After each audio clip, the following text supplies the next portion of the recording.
ॐ नमो भगवते वासुदेवाय।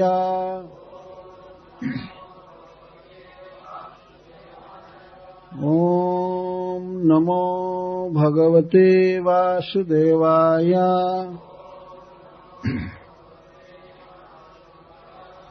ॐ नमो भगवते वासुदेवाय।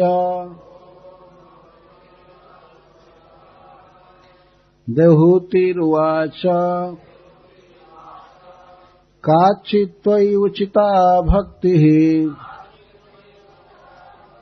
कीदृशी मम गोचरा।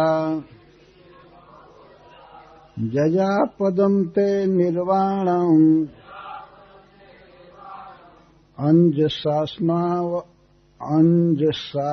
अंजसान्वास्नवा अहम्। यो योगो भगवद्वाणो निर्वाणात्मंस्त्वयोदितः। कीदृशः कति चाङ्गानि यतस्तत्त्वावबोधनम्। तदेतन्मे विजानीहि यथाहं मन्दधिर्हरे। सुखं बुद्धेय दुर्बोधं योषा भवदनुग्रहात्। देहूति ने पूछा, काचित् कैसी त्वयि आप में उचिता योग्या भक्ति ही भक्ति कीदृशी कैसी मम मेरे लिए गोचरा योग्य।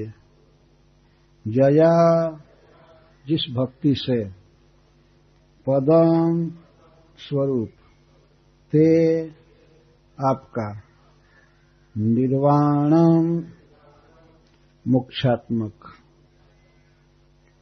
अंजसा सुगमता से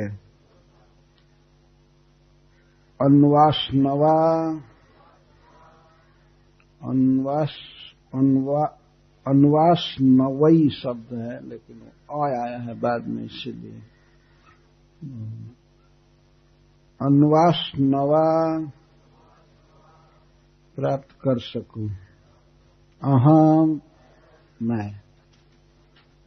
भगवान श्री कपिल देव ने जब साधु संग और भक्ति की बड़ाई की, उन्होंने उसकी महिमा गाया, तब माता देवहूति प्रश्न कर रही हैं भक्ति पर, विशेष रूप से भक्ति और अष्टांग योग के विषय में प्रश्न किया गया। देहूति पूछ रही, काचित् त्वयि उचिता भक्ति कीदृशी मम गोचरा। यया पदं ते निर्वाणम् अंजसान्वास्नवा अहम्। हे प्रभु, आप में कैसी भक्ति योग्य मानी जाती है, कैसी भक्ति करनी चाहिए आपके मत से। उचिता का अर्थ है बिल्कुल ठीक। आप में कैसी भक्ति की जाए तो माना जाएगा कि यही ठीक है, उचित। और उस पर भी कीदृशी मम गोचरा, और उस भक्ति में भी मेरे लिए क्या ठीक है। यहां गोचरा का अर्थ है जो मेरे समझ में आवे, जिसे मैं कर सकूं, आसानी से मैं जिस भक्ति को कर सकूं, यह भी ध्यान रखकर बोलिए। उचित भक्ति क्या है आप में, और मैं क्या भक्ति कर सकती हूं। जिस भक्ति के द्वारा आपके स्वरूप की प्राप्ति होती है, आपके चरण कमल की प्राप्ति होती है, तो मेरे लिए कृपा करके ऐसी भक्ति बताइए जिससे मैं आसानी से आपके चरण कमल को पा सकूं। अंजसा शब्द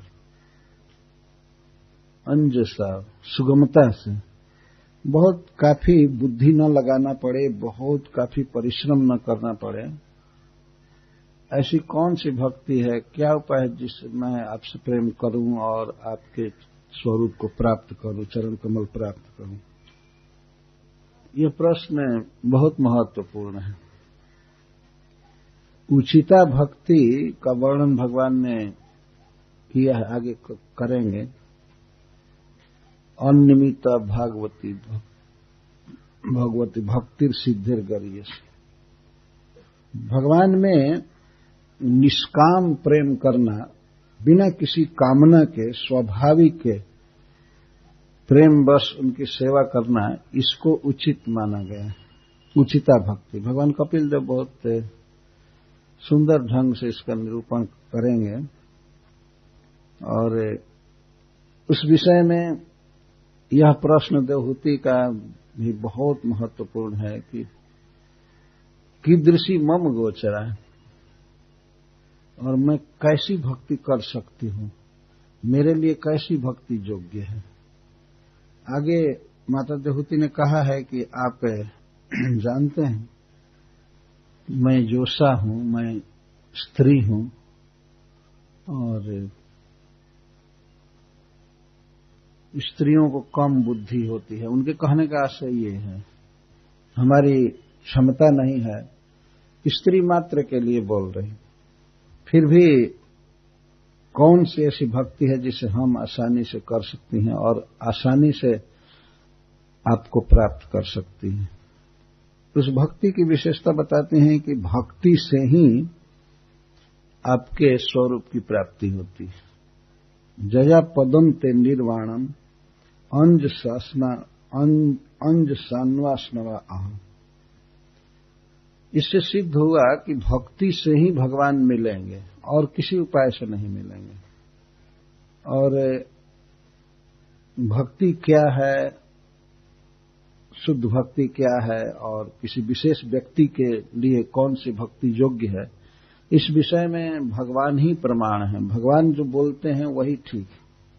हम लोग अपने प्रयास से किसी बात को नहीं समझ पाएंगे, इसीलिए बारंबार शास्त्र कहता है कि अभिज्ञ पुरुषों के पास पहुंचकर उनसे पूछना चाहिए। साधारण सी बात समझ में नहीं आती है, ये तो बहुत ऊंची बात है। एक बार एक जगह पर प्रोग्राम था, अमेरिका के एक शहर में प्रोग्राम था, मेरा प्रोग्राम चल रहा था, तो एक व्यक्ति मंदिर गए, एक घर में प्रोग्राम था, मंदिर में जा करके वहां से डायरेक्शन लिए। किसी ने कहा कि बोर्ड पर टांगा हुआ है, डायरेक्शन पढ़ लीजिए, तो वे भूल से फोन नंबर नहीं लिख पाए और डायरेक्शन लिए। लगभग 25 से 30 माइल दूर प्रोग्राम था। तो आए, कार से आए, धड़ल्ले चलते गए और जहां प्रोग्राम चल रहा था उसी के बगल में सड़क पर से पार हुए, खूब खोजे, वहां पहुंचने के बाद भी आधा घंटा इधर उधर नहीं मिला, स्थान नहीं मिला, और घूम करके फिर अपने घर चले आए। राधा जीवन प्रभु ऐसा किए थे। जब प्रोग्राम समाप्त हो गया, मैं मंदिर में पहुंचा, ह्यूस्टन मंदिर में, तो वो कहते हैं महाराज कहाँ प्रोग्राम था, हम तो खोजते खोजते हार गए, मिला नहीं। तो हमने कहा कि आप डायरेक्शन लिए थे? तो हाँ, मैं पढ़ा, वो टंगा हुआ था बोर्ड पर, खूब अच्छी तरह से मैं पढ़ा। तो मैं कहा जिनके यहाँ प्रोग्राम था उनका फोन नंबर लिए थे? तो नहीं, ये तो भूल गए थे। तो 30 माइल, लगभग 45 किलोमीटर जाना, 45 किलोमीटर आना, वहां आधा घंटा चक्कर मारे और डेस्टिनेशन पर नहीं पहुंचे। तो साधारण बात है, रोड क्लियर है, लिखा हुआ है सब, लेकिन नहीं पा पाए। ये तो अपराकृत जगत की बात है कि भगवान कैसे मिलेंगे। प्राय यहां लोग साधना करते हुए देखे जाते हैं, कोई चर्च में कुछ प्रार्थना कर रहा है, कोई मस्जिद में नमाज पढ़ रहा है। हिंदू लोग भी घंटा घड़ी बजाते रहते हैं और कहीं ध्यान, कहीं पूजा। तो उसमें से कुछ लोगों की इच्छा रहती है कि भगवान मुझे मिले। ज्यादा लोग तो केवल नियम पूरा करते हैं, लेकिन कोई कोई होते हैं जिनकी व्यक्तिगत जिज्ञासा होती है कि भगवान हमको मिले, लेकिन वो अच्छी तरह से ज्ञानियों से पूछते नहीं हैं कि भगवान कैसे मिलेंगे, क्या उपाय करना चाहिए। वो अपने ढंग से मान लेते हैं कि यही साधन हमको भगवान के घर पहुंचाएगा, भगवान से भेंट कराएगा, लेकिन वो साधन समर्थ नहीं है, वो गलत होता है। साधन भगवान की प्राप्ति का इस युग में एक ही बचा हुआ है और सब काम नहीं करता है। शास्त्र कहता है कि भगवान के नाम का उच्चारण, इसके अतिरिक्त इस युग में और कोई साधन नहीं है, कुछ भी साधन नहीं है। कभी कभी हम लोग देखते हैं दवाखाना में, फार्मेसी में बहुत सी दवाइयां रहती हैं, लेकिन यदि ध्यान से आप देखिए, विचार कीजिए, सबका ब्यौरा लीजिए, तो कई दवाएं एक्सपायर्ड होती हैं, उसका प्रयोग नहीं किया जा सकता, करने पर फल नहीं देगा। तो इसी तरह से इस कलयुग में उपाय तो बहुत हैं, पहले के रखे हुए हैं, जैसे योग, कर्म, ज्ञान और भी बहुत से उपाय हैं, लेकिन कलयुग के चढ़ते ही सबका डेट एक्सपायर्ड हो गया, अब वो काम नहीं करेंगे। और कोई व्यक्ति अगर ऐसी दवा लेता है जिसका डेट बीत गया है, तो एक टैबलेट के बदले 20 भी खाए फिर भी कोई फायदा नहीं करेगा, खत्म हो गया। कोई साधन काम नहीं करता है, इसलिए शास्त्र 3 बार निषेध करता है। हरेर नाम हरेर नामैव केवलम कलौ नास्तेव नास्तेव नास्तेव गतिरन्यत्। कलयुग में न अस्ति एव न अस्ति एव न अस्तिरेव गतिरन्यत्। कलयुग में और कोई उपाय नहीं है, नहीं है, नहीं है। 3 बार कहने की क्या आवश्यकता है, क्योंकि किसी बात की दृढ़ता का प्रतिपादन करने के लिए 3 वचन दिया जाता है, त्रिवाचन। 3 बार मैं कह रहा हूं, 3 बार कह रहा हूं, शास्त्र कह रहा है। और एक ही उपाय है, एक ही उपाय है, एक ही क्या, हरेर नाम हरेर नामैव केवलम। एव केवलम। कोई कह सकता है अरे कुछ तो हरिनाम के अलावा उपाय होगा, तो कहते नहीं नहीं, कुछ है ही नहीं। हरे कृष्णा कृष्णा कृष्णा हरे हरे, हरे राम राम राम हरे। यह इतना आसान नहीं है समझ लेना कि इस कलयुग में केवल भगवान का नाम ही सहारा है। हृदय में धस जाए यह बात कि वास्तव में हरिनाम के अतिरिक्त और कोई उपाय नहीं है, यह बात, और एक सुन लेना कि हाँ हरिनाम के अलावा और कोई उपाय नहीं, दोनों में बहुत अंतर है।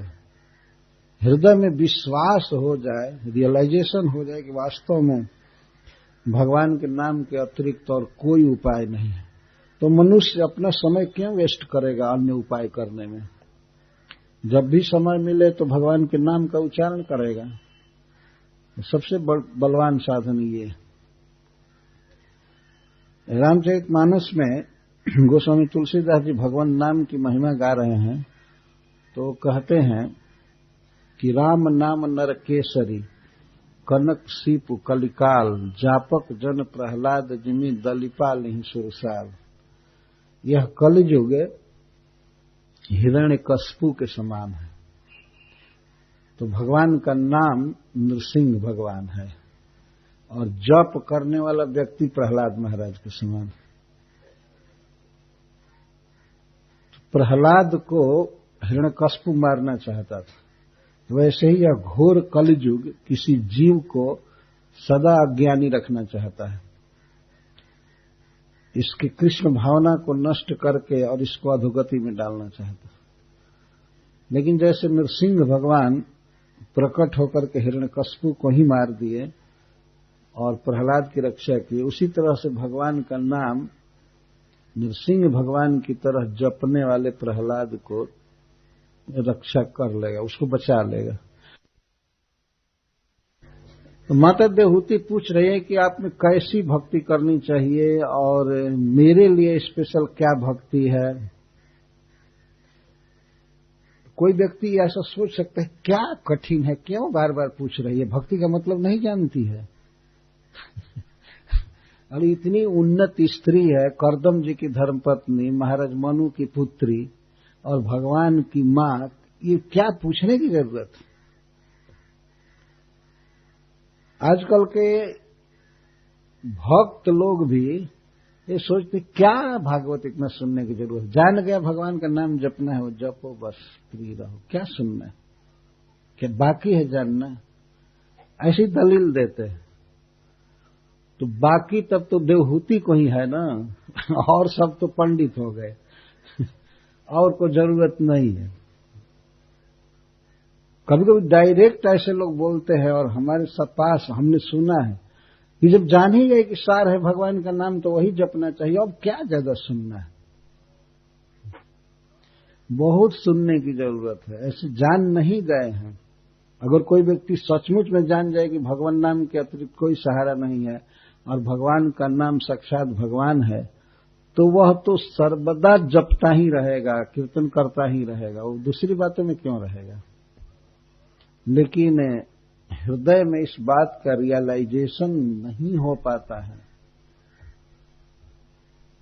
अतः बारंबार सुनना चाहिए। सुनते सुनते सुनते तब गियर पकड़ता है, जल्दी नहीं ये धस जाता है हृदय में। है आसान, परंतु फिर भी हृदय में इसकी शक्ति का बोध नहीं हो पाता। अतः माता देवहूति पूछ रही हैं, वास्तविक बात यह है कि भगवान अपने परिकरों के द्वारा ऐसे प्रश्न कराते हैं जो जनहित करे, सबका कल्याण करे। माता देवहूति के लिए बहुत जरूरी नहीं था, लेकिन भगवान ऐसा कर रहे हैं। कीदृशी मम गोचरा, प्रत्येक व्यक्ति को इसका जिज्ञासु होना चाहिए कि हमारे लिए क्या करना उचित है। भक्तों में भी कई श्रेणियां होती हैं। कोई भक्त कीर्तन करने में उत्साही होते हैं, कोई भक्त प्रवचन करते हैं, कोई पूजा करने में रुचि रखते हैं, कोई किसी भक्ति में, कोई किसी भक्ति में, कोई मंदिर मार्जन आदि में बहुत रुचि लेते हैं, कोई बुक डिस्ट्रीब्यूशन में रुचि लेते हैं। तो कोई अधिकारी, कोई प्रमाणिक व्यक्ति, गुरु या श्रेष्ठ वैष्णव, उसको डायरेक्ट करते हैं कि आपके लिए ये करना उचित है, आप इसको कीजिए। तो प्रधान रूप से उस भक्ति में वो लगा रहता है और उसी भक्ति से वो अध्यात्म के पथ पर आगे बढ़ता है। भक्ति अनेक प्रकार की है। नवधा भक्ति है और नवधा के बाद फिर 64 भक्ति, कई प्रकार की भक्ति है। भगवान कपिल देव ने तो यहां तक कहा है कि भक्ति योगो बहुविधैर मार्गैर भामिनी भाव्यते स्वभाव गुण मार्गेण पुंसम भाव विभिद्यते। अपने अपने स्वभाव के अनुसार जीवों के, मनुष्यों के भाव एक दूसरे से डिफरेंट रहते हैं, अलग रहते हैं। इसलिए भक्ति योग के अनेक भेद हैं। कोई आवश्यक नहीं कि मैं जो कर रहा हूं वही कोई दूसरा करे, कुछ न कुछ भाव में अंतर हो जाता है। इसलिए शास्त्र कहता है उसके लिए वही मार्ग ठीक है जिस भाव से भगवान की तरफ बढ़ रहा है। कोई भक्त भगवान को पुत्र मानते हैं तो भगवान के प्रति उनका स्नेह जन्म लेता है, स्नेह होता है, जैसे मां का स्नेह होता है बच्चे के प्रति। लेकिन कोई भक्त हैं जो भगवान को स्वामी मानते हैं, उनसे रक्षा की प्रार्थना करते हैं, उनसे धन की याचना करते हैं, या और भी कई तरह सेवा करते हैं, पर उनका भाव उस पुत्र भाव वाले व्यक्ति से भिन्न होता है। कोई कोई भक्त अपने को गोपी की भावना में भगवान को प्रिय मानते हैं, प्रियतम मानते हैं, उनके भाव कुछ भिन्न होते हैं, तो उनके वर्णन की शैली, उनके प्रार्थना की शैली भिन्न होती है। जितने जीव हैं उतने प्रकार की भक्ति है। एक भगवान के कहने का आशय ये है, जितने जीव हैं उतने प्रकार की भक्ति है। जैसे मान लीजिए हम संस्कृत बोलते हैं, हिंदी बोलते हैं, तो हम उड़ीसा में आकर के कहें कि यहां उड़िया में भजन नहीं कर पाएंगे, आप हिंदी बोलिए, तो यह अस्वाभाविक है। अपने उड़िया भाषा में व्यक्ति भगवान के प्रति जितना फ्रैंक बोल सकता है, स्वाभाविक भाषा होती है वो, तो अपनी भाषा में भगवान से बात कर सकता है, भगवान के गुणों का वर्णन कर सकता है। उसको ये फोर्स नहीं किया जा सकता तुमको संस्कृत में ही बात करना होगा भगवान से। भगवान के साथ बोलने में अंग्रेजी नहीं बोल सकते हो क्योंकि भगवान ब्रज में अंग्रेजी नहीं बोले हैं नहीं बोले हैं, लेकिन समझते सब हैं। भगवान बोलते भी है, सब समझते भी हैं। भगवान का स्वभाव है, सर्वज्ञ है। एक बार वृंदावन में मैं कथा कह रहा था कि भगवान सभी भाषा जानते हैं, सबके भाव को समझते हैं, अतः अपनी भाषा में अपने भाव के अनुसार भगवान से संबंध कर सकता है व्यक्ति। तो एक भक्त पूछा कि तो सभी भाषा वो बोलते हैं? मैं कहा जानते सब हैं, तो बोलते हैं कि नहीं? भक्त हमसे प्रश्न किया, भगवान सब भाषा बोलते हैं? मैं कहा कि हाँ बोलते हैं, एक उर्दू को छोड़कर सब बोलते हैं मैं ऐसे बोला वास्तव में मैं परिहास कर रहा था, लेकिन वो भक्त सच्चा मान गया। तो पूछता है, तो महाराज ये कैसे पता आपको चला कि भगवान उर्दू नहीं बोलते हैं? मैं कहा कभी कभी मैं भगवान से फोन पर बात किया हूं तो उर्दू का शब्द नहीं आने दिए हैं अपनी जिह्वा पर। अंग्रेजी भी कभी कभी बोल देते हैं एक आध शब्द, लेकिन वो उर्दू नहीं बोले। महाराज आपकी बातचीत भी हुई है भगवान से? तो मैं ऐसे छिपाकर बात कहा, हाँ फोन तो बहुत लगाता हूं लेकिन बहुत कम उठाए हैं। वो हमेशा रासलीला में बिजी रहते हैं, तो गोचारण में वो फोन उठाते नहीं है, बहुत कम उठाए। तो जब इस तरह से वो तो फिर पूछा क्या नंबर है नंबर और कुछ नहीं, हरे कृष्ण नंबर है। हरे कृष्णा कृष्णा कृष्णा हरे हरे, हरे राम राम राम हरे हरे। प्राइवेट नंबर है भगवान का।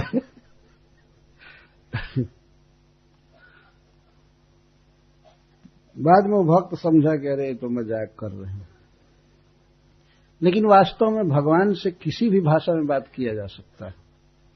पक्षी अपनी भाषा में भगवान से बात कर सकते हैं, मछली अपनी भाषा में बोल सकती है। भगवान सबके हृदय में है, और वास्तव में जो भी भाषा है शब्द है तो भगवान ही बोल रहे हैं। जीव में तो शक्ति भी नहीं है बोलने की।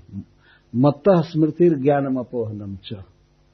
भगवान कहते हैं मेरे कारण किसी को विस्मृति होती है, स्मृति होती है, ज्ञान मिलता है।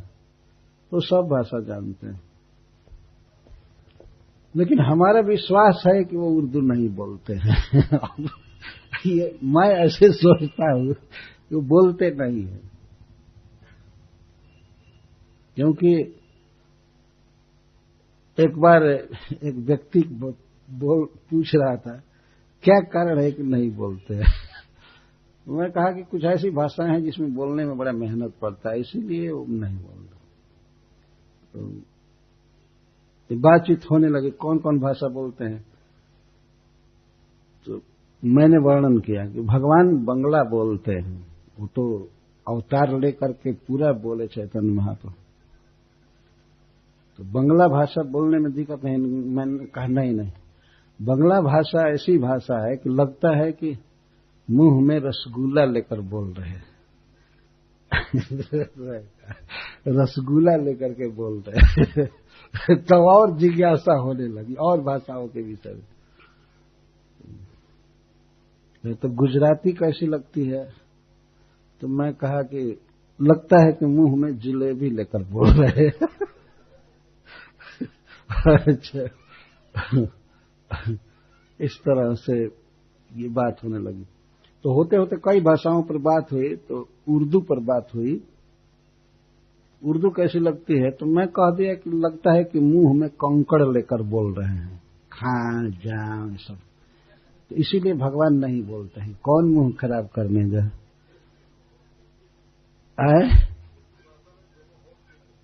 जो भी हो, वो कंकड़ लेकर के कौन बोले? और हिंदी कैसी लगती है? यदि शुद्ध हिंदी हो तो लगता है कि मालपुआ खाकर बोल रहे हैं।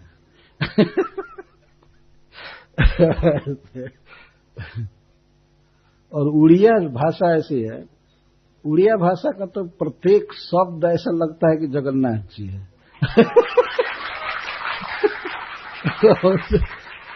ये बात, एक शब्द देखने पर लगता है कि जगन्नाथ जी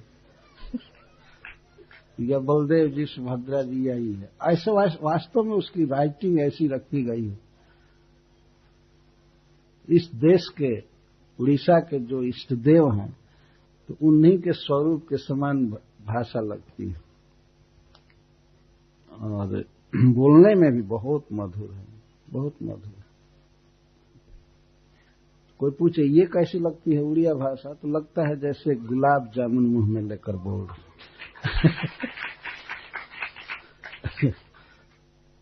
तो इस तरह भगवान तो सब भाषा जानते हैं और बोलते भी हैं। अब भगवान को बात करना होगा किसी उर्दू जानने वाले से, तो भगवान उर्दू बोलेंगे ही, लेकिन चाहते नहीं है बोलना।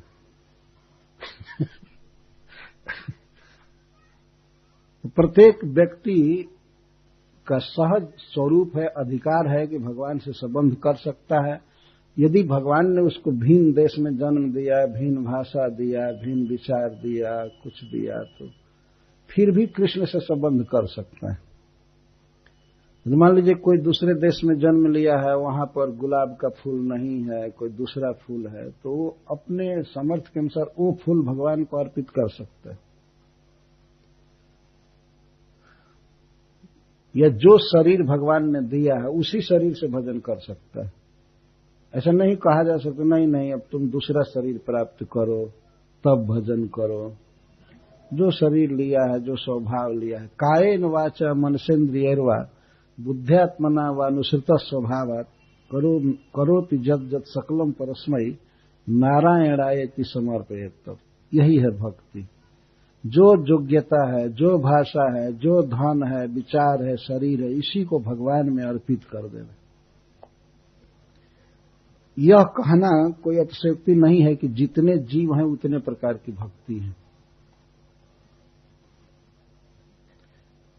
टोटल भिन्न नहीं है, भक्ति वही है, लेकिन उसके थोड़े थोड़े प्रकार भेद हो जाते हैं। इसीलिए देवहूति जी प्रश्न कर रही, कीदृशी मम गोचरा, मेरे लिए कौन भक्ति उचित है जिससे मैं आपके चरण कमल को पा जाऊं। और फिर प्रश्न कर रही है, यो योगो भगवद बाण निर्माणात्मस्तोयोदित कीदृश कति चांगानी जतस्तत्वावबोधनम। हे प्रभु, आप योग का वर्णन कीजिए, जो योग आपको लक्ष्य करता है। भगवत बाण, भगवत बाण का अर्थ, बाण मतलब तीर, जैसे बाण छोड़ते हैं तो किसी लक्ष्य पर जाता है, तो अष्टांग योग वास्तव में भगवान की प्राप्ति के लिए बनाया गया है। जो योग भगवान पर लक्ष्य करे भगवान को पाने के लिए, रिझाने के लिए किया जाता है, न कि केवल शरीर ठीक करने के लिए आसन उसन कर लिया और कह दिया जोग में लगे हैं, जोग में लगे हैं। ये जोग नहीं है। यो योगो भगवत बाण, जैसे बाण किसी लक्ष्य पर जाता है, इधर उधर नहीं होता है, सीधा जाता है, वैसे वास्तव में अष्टांग योग सीधा भगवान विष्णु को लक्ष्य करता है, उनको समझने के लिए किया जाता है। तो भगवत बाण योग, यहां देहूती जी यह शब्द बोल रहे हैं।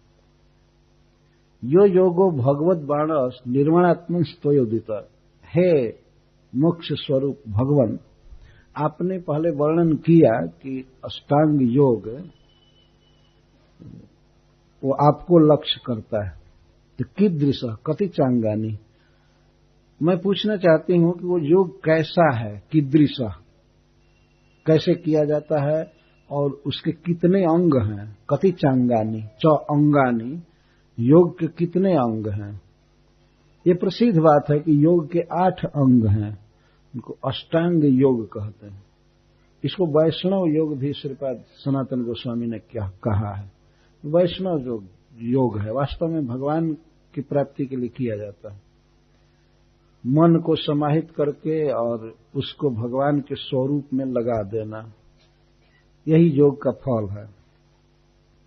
तो कैसा होता है ये योग और कितने अंग होते हैं उसके, भगवान आगे विस्तार से 28वें अध्याय में पूरा अष्टांग योग का वर्णन किए। अष्ट अंग योग का सबसे पहला अंग है यम, दूसरा है नियम।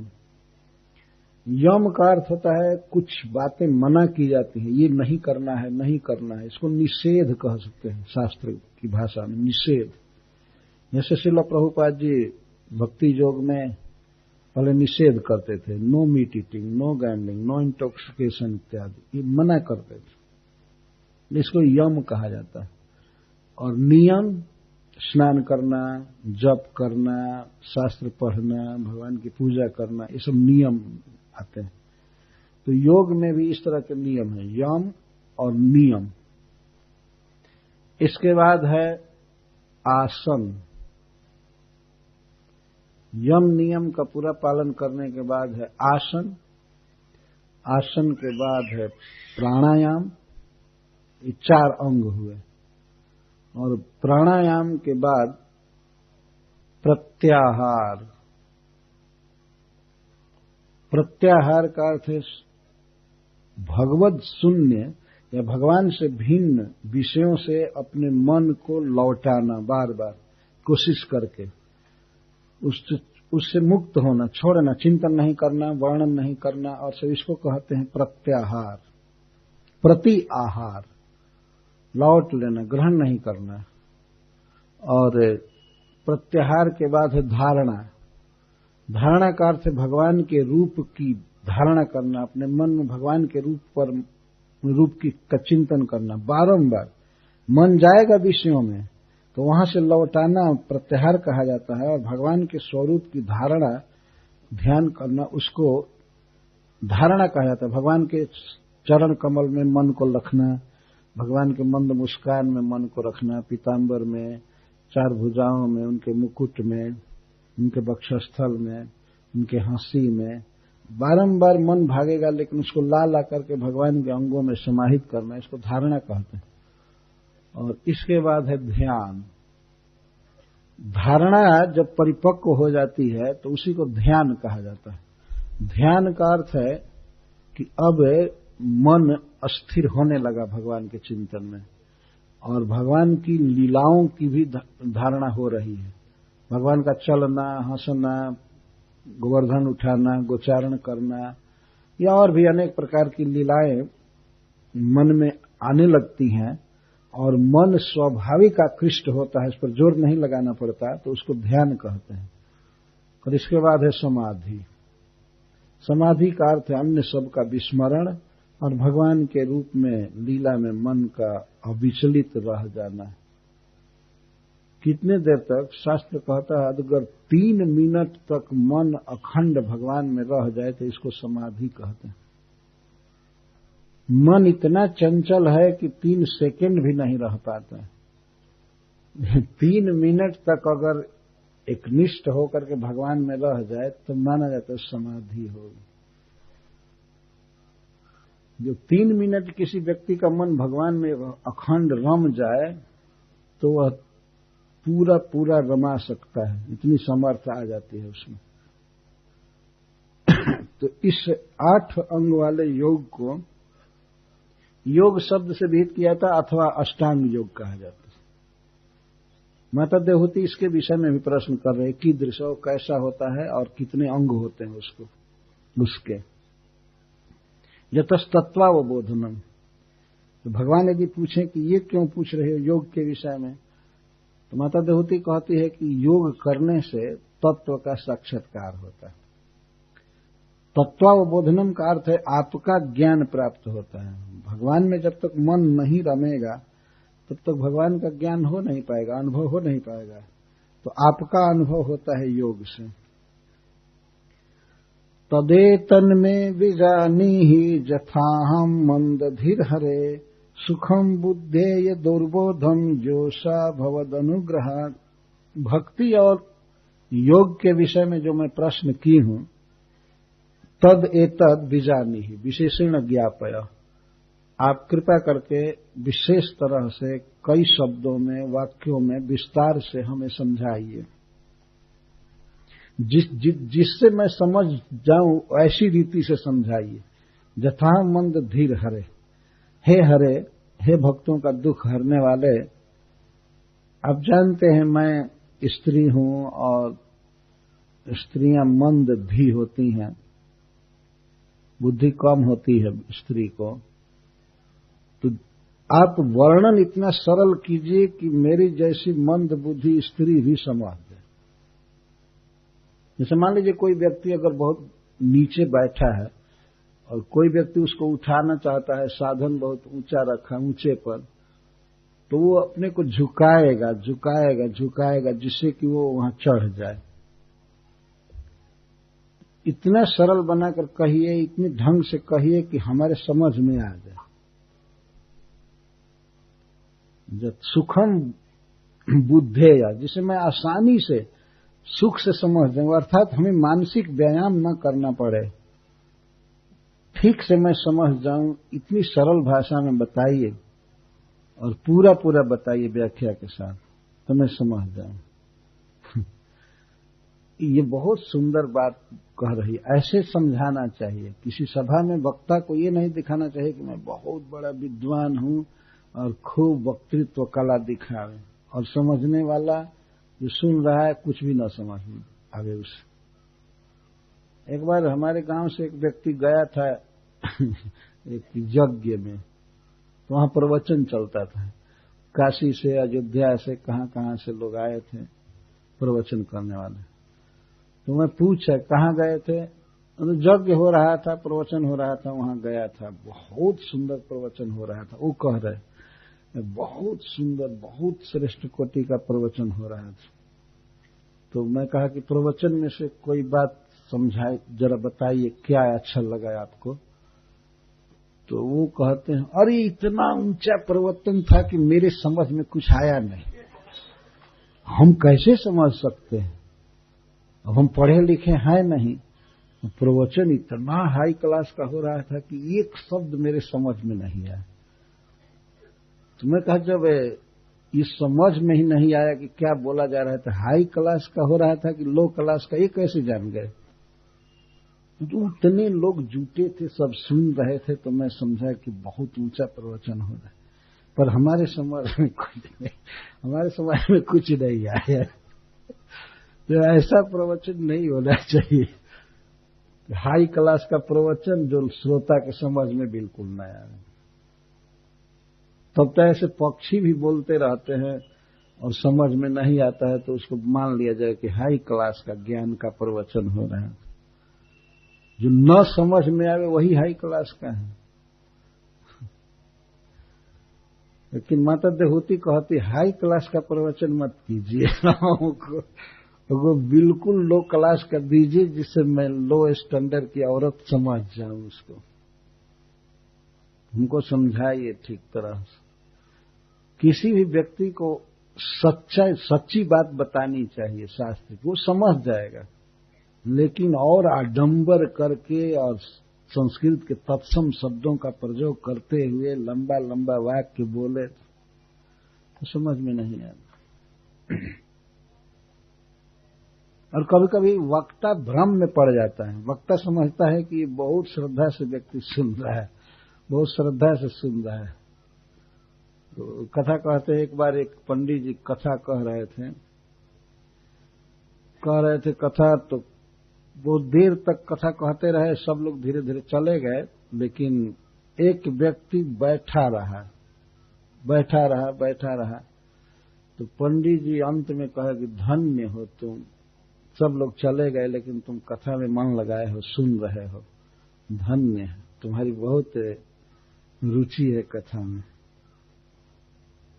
तो वो व्यक्ति कहता है, पंडित जी जिस कंबल पर आप बैठे हैं वो मेरा है, मैं ये सोचता हूं कि कब उठेगी कि जब तक आप उठेंगे नहीं तब तक मैं जा ही नहीं सकता।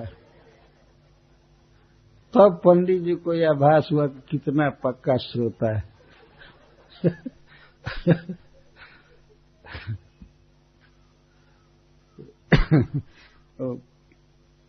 कंबल अगर पहले मुक्त हो गया होता तो वो चला गया होता।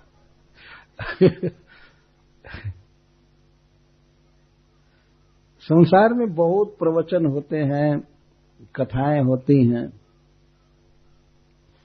कभी कभी बोलने वाला भी नहीं समझता है कि वो क्या बोल रहा है। वास्तव में ये बात है। सुनने वाला कहाँ से समझ पाएगा? बोलने वाले को ही पता नहीं है कि वो क्या बोल रहा है।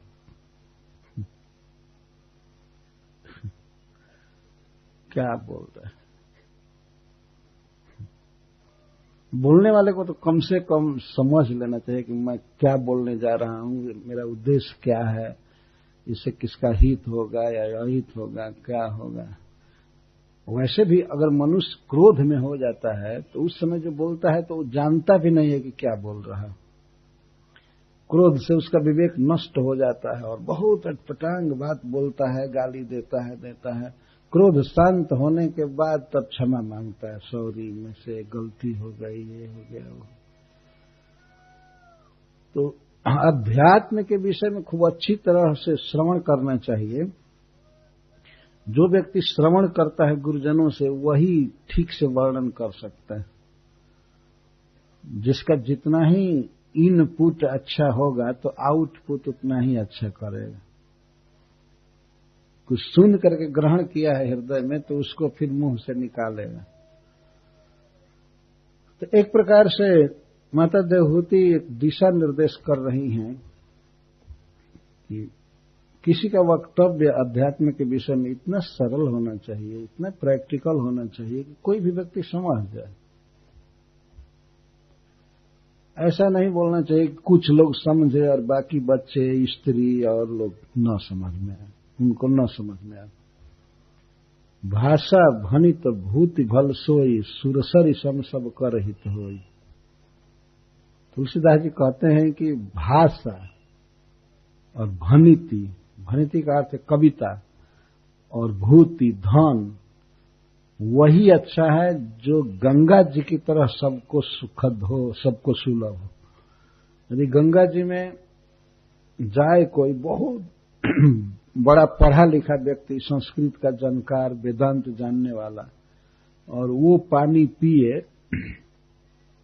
जितना आसानी से गंगा जी में नहा सकता है, पी सकता है, तो एक अक्षर भी नहीं पढ़ा हुआ व्यक्ति, जो नामो निशान संस्कृत का नहीं जानता है, कुछ भी नहीं पढ़ा है, मूर्ख है, अगर वो जाए गंगा जी में पानी पीने तो गंगा जी क्या कहेंगे कि नहीं, पहले वेदांत पढ़ा हुआ सन्यासी जी आए हैं, उनको पीने दो और बाद में देखेंगे। गंगा जी ऐसा नहीं कहती, सबके लिए सुलभ है। और कोई गाय जाए पानी पीने तो वो भी पीती है, बकरी जाए या कोई भी छोटा जीव, पक्षी या पढ़ा लिखा या मूर्ख या वृद्ध या बच्चा, सबके लिए जल सुलभ है गंगा जी। किसी को रोक नहीं। कहीं कहीं मनुष्य भले रोक देते हैं कि यहां मत जाओ, गंगा जी कभी किसी के लिए मना नहीं करती।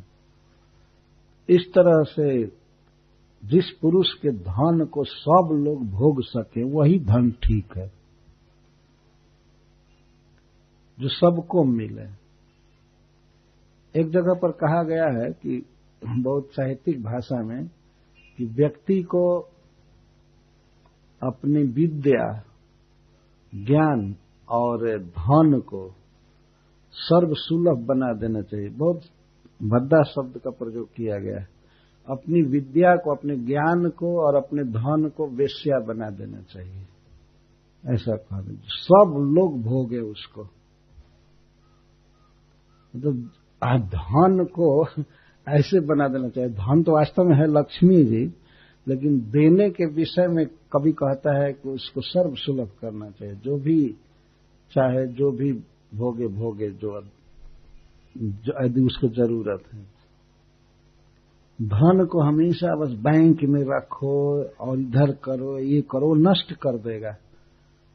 ऐसा संचित धन व्यक्ति को नष्ट कर देता है, बर्बाद कर देता है। और ज्ञान है, शक्ति है, जानकारी है,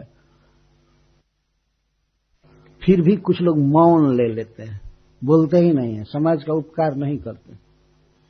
पूजा लेते हैं, यह कहलवा करके लोग कहते हैं कि भाई जो डूबे सो बोलाए नहीं, जो ऊंचा बढ़ जाता है अध्यात्म में वो बोलता नहीं है। इसीलिए कभी कभी क्या करते हैं, कभी कभी पाखंडी लोग, ठग लोग बोलना छोड़ देते हैं, नहीं बोलते हैं, इसी से उनकी पूजा होती है। और बोलेंगे तो कलाई खुल जाएगी कि कुछ नहीं जानता है, मूर्ख है। यदि एक ही मंच पर मान लीजिए दो व्यक्ति बैठा दिया जाए, एक कुछ भी नहीं जानता है और एक बहुत जानता है, दोनों जब तक बोलेंगे नहीं तब तक पता नहीं चलेगा, बोलने पर पता लगता है। इसीलिए अपनी मूर्खता को छिपाने के लिए, अपनी अज्ञता को छिपाने के लिए कुछ लोग सीधा मौन ले लेते हैं। और जनता इतनी बेवकूफ है कि वो जानती है कि मौन है तो ये पहुंच गया है, गहरी डुबकी लगाया है अध्यात्म में। और खुलम खुला कुछ लोग कहते हैं, अरे प्रवचन करने वाले ये लोग तो ये छिछले हैं। असली पहुंचा हुआ, डूबा हुआ अध्यात्म वो व्यक्ति है जो बोलता नहीं। तब तो ये सांप, पक्षी और पशु ये सब तो डूबे हुए हैं अध्यात्म में, बोलते नहीं। प्रभुपाद जी कहे हैं कि अगर ऐसे लोग चुप रहते हैं, जो मूर्ख हैं, अज्ञानी हैं, तो बहुत अच्छा है, उनको चुप ही रहना चाहिए। बोलेंगे तो गलत बोलेंगे, अतः उनका चुप रहना बहुत अच्छा है। पर जिसको ज्ञान है उसको तो बोलना ही चाहिए, उसे तो ज्ञान बांटना ही चाहिए। बोलना बहुत बड़ी उपलब्धि है। आप जानते हैं, बड़े बड़े लेक्चरर हैं, प्रोफेसर हैं, केवल बोलने के कारण उनको हाई स्केल का वेतन दिया जाता है। कभी कभी सप्ताह में केवल 1 घंटा पढ़ाते हैं, लेकिन 1 घंटा बोलने का कितना इनाम होता, कितना वेतन होता है ना। जानते हैं विश्वविद्यालय, कॉलेज में कितना भारी वेतन उनको दिया जाता है। क्या करते हैं, केवल बोलते हैं। वही सब समय नहीं बोलते हैं, क्लास के टाइम पर बोलते हैं। बोलने की इतनी कीमत, तब बताइए भागवत बोलने वाले को कितना देना चाहिए। ये तो 3rd क्लास की बात ये 3rd क्लास की बात संसारी को प्रोफेसर बोलता है तो उसको सरकार इतनी मान्यता दे रही। भगवान का कीर्तन करने वाले, कीर्ति का प्रसार करने वाले भक्तों को तो सरकारी वेतन मिलना चाहिए, हाई क्लास का वास्ते। यदि महाराज परीक्षित का शासन रहता तो कथा कहने वाले, कीर्तन करने वाले को ही सबसे ज्यादा वेतन दिया जाता। हरे कृष्णा कृष्णा कृष्णा हरे हरे, हरे राम राम राम हरे हरे। श्रील प्रभुपाद जी इस बात को कहे हैं कि कीर्तन करने वाले, कथा कहने वाले को सरकारी कोष से वेतन मिलना चाहिए। और भक्तों को देना चाहिए। सरकार का काम है, कर्तव्य है कि वो भक्तों को पैसा दे कि आप प्रसाद बांटिए, प्रसाद बांटिए। ह्यूज क्वांटिटी में प्रसाद वितरण होना चाहिए। प्रभुपाद जी ऐसा कहते हैं। और सरकार में एक विभाग होना चाहिए जो श्रवण कीर्तन विभाग जो सुविधा दे, सब जगह चारों तरफ गलियों में इधर उधर कीर्तन हो, कथा हो और प्रसाद वितरण। इस पर प्रभुपाद जी कहते हैं कि अपराध बिल्कुल बंद हो जाएगा दुनिया से। सरकार में एक विभाग है क्राइम रोकने के लिए, क्राइम रोकने पर पड़े हुए हैं, पर क्राइम बढ़ते जा रहे हैं बढ़ रहे क्राइम। प्रभुपाद जी से पूछा गया कि आप क्या सोचते हैं क्राइम कैसे रुकेगा, तो वे कहते हैं हरिनाम कीर्तन से और प्रसाद खाने से, 2 काम करने से क्राइम रुक जाएगा। तो प्रभुपाद जी दिखा करके कुछ भक्तों को बोले, देखिए ये सब क्रिमिनल थे, ये मांस खाते थे, व्यभिचार करते थे, इनकी बुरी आदत थी, सब हिप्पी थे, ये लोग भगवान का नाम गाना चालू किए, प्रसाद खाना चालू किए, क्राइम खत्म हो गया, अब वैष्णव हो गया। प्रभुपाद जी कहते थे कितना सरल उपाय है, प्रसाद खिलाइए, भगवान का नाम सुनाइए, सब सुधर जाएंगे। और ये छोड़कर अगर दूसरा करेंगे तो भले बढ़ेंगे, कम नहीं हो सकते क्रिमिनल बढ़ेंगे।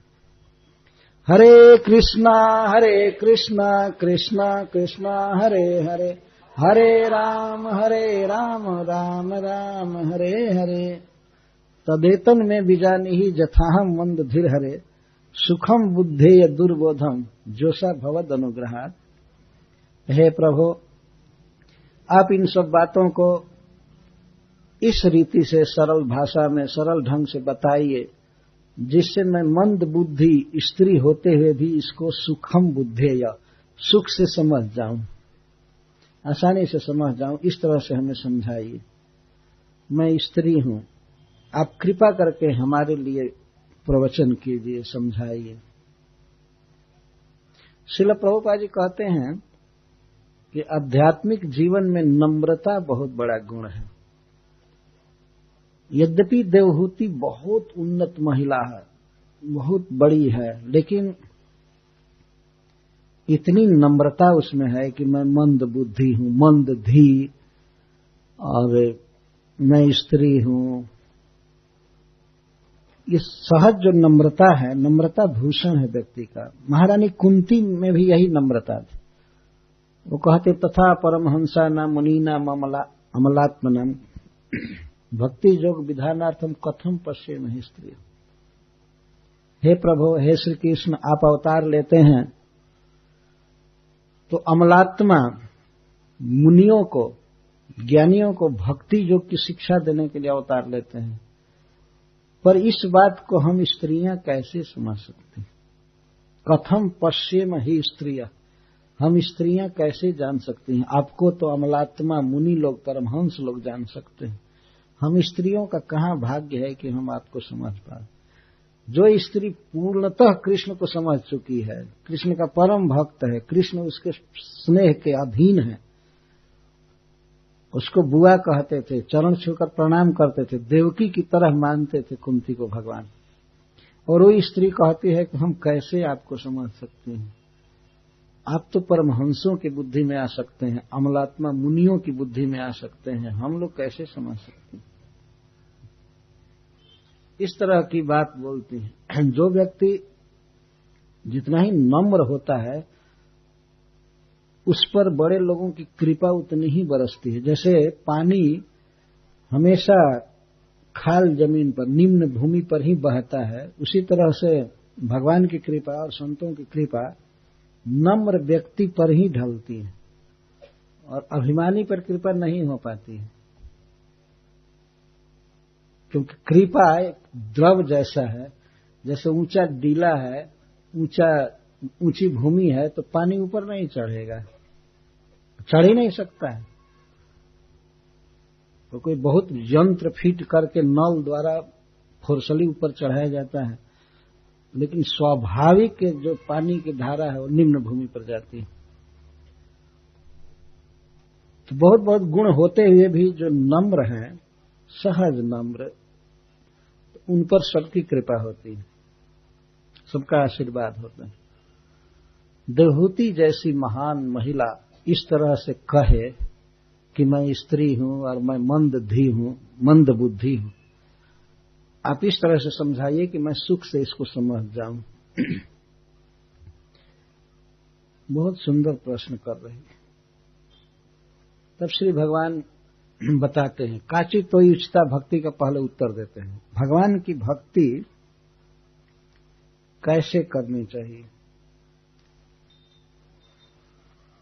श्री भगवान वाच, देवानाम गुणलिंगानाम अनुश्रविक कर्मणाम सत्यवैक मनसो वृत्ति स्वाभाविकी तो या अनिमिता भागवतीर भक्ति सिद्धिर्गरीयसी जरत्यासु या कोशम निगीर्ण मन लो यथा। तो भगवान ने काचित उचिता भक्ति, आप में कैसी भक्ति उचित होती है,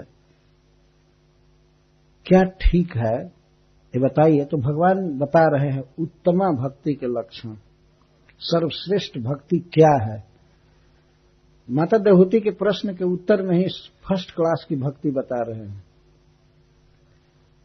देवानाम गुणलिंगानाम अनुश्रविक कर्मणाम सत्यवैक मनसो वृत्ति स्वाभाविकी तो या। मन की जो वृत्ति है, चिंतन है, विचार है, यही मुख्य है भक्ति में। तो कहते हैं देवानाम गुणलिंगानाम, प्रत्येक मनुष्य के शरीर में इंद्रियां हैं, जैसे आंख, नाक, कान, हाथ, पैर और मन, ये सब इंद्रियां हैं। तो इंद्रियों पर देवता निवास करते हैं, इसलिए कभी कभी इंद्रियों को देवता कह दिया जाता है। जिसे यहां देवा नाम गुणलिंगा नाम है। गुणलिंगा नाम, गुण का अर्थ है प्राकृतिक पदार्थ या कोई भी वस्तु, और गुण लिंग्यंते जेभ्य, गुणों के ज्ञापक होती हैं इंद्रियां, इसीलिए गुणलिंगा नाम कहते हैं। ध्यान रखना चाहिए कि देवता जो इंद्रियों पर रहते हैं और इंद्रियां, तो कभी कभी उनको इंद्रियां कहा जाता है और कभी कभी देवता भी कह सकते हैं। जैसे आंख के देवता हैं सूर्य, वाणी के देवता है अग्निदेव, हाथ के देवता हैं इंद्र। इस तरह से सभी इंद्रियों पर देवता रहते हैं।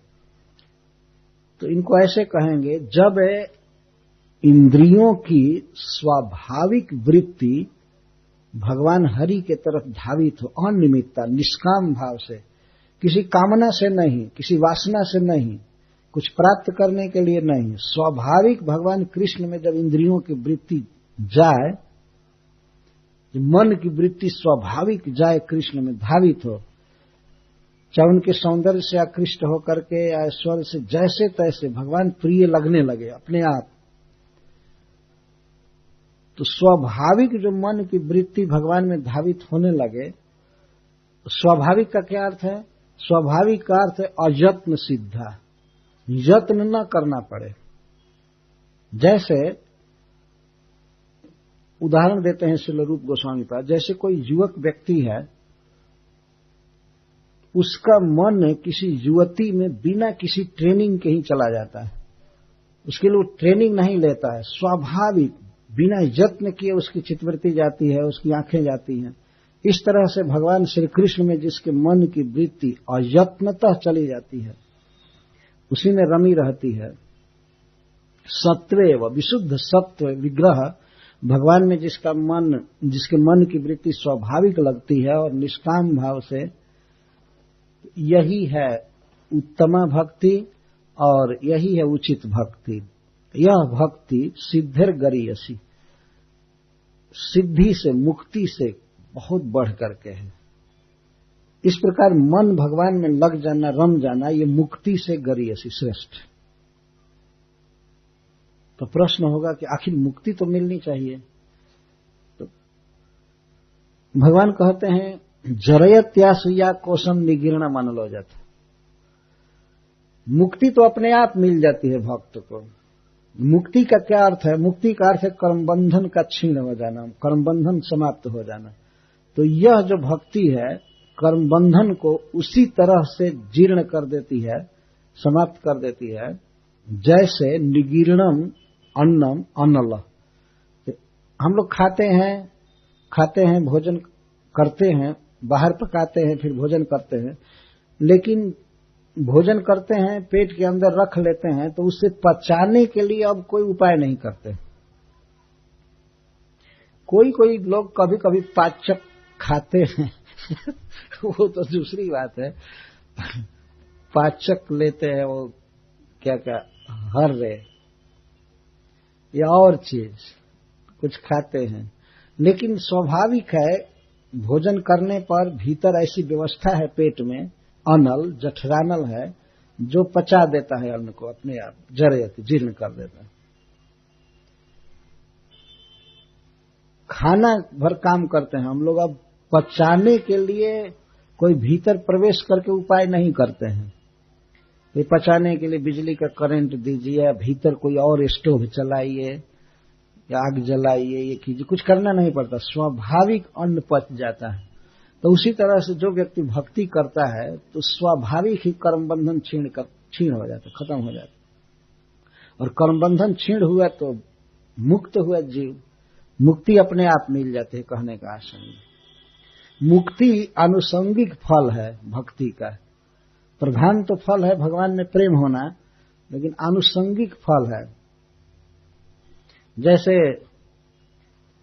कोई व्यक्ति कुछ काम करना चाहता है और उसके ऑफिस में या घर में घोर अंधकार छाया हुआ है, तो कुछ पढ़ना चाहता है, लिखना चाहता है, कोई काम करना चाहता है, तो लाइट जलाएगा। तो लाइट जलाया, उसका मुख्य काम है पढ़ना या लिखना, कुछ काम करना, लेकिन अंधकार अपने आप चला जाएगा। लाइट जलाने के बाद अंधकार भगाने के लिए अब कोई उपाय नहीं करना पड़ेगा, है ना। अगर ऐसा नहीं कि लाइट जला लिया तो इसके बाद गाली दे अंधकार को, अरे अंधकार क्यों यहां हो, चले जाओ, और रहेगा ही नहीं। इसी तरह से जो व्यक्ति भक्ति करता है वो कर्म बंधन से मुक्त हो ही जाता है, स्वाभाविक मुक्त हो जाता है। बंधन से मुक्त होने के लिए भक्ति नहीं करता है।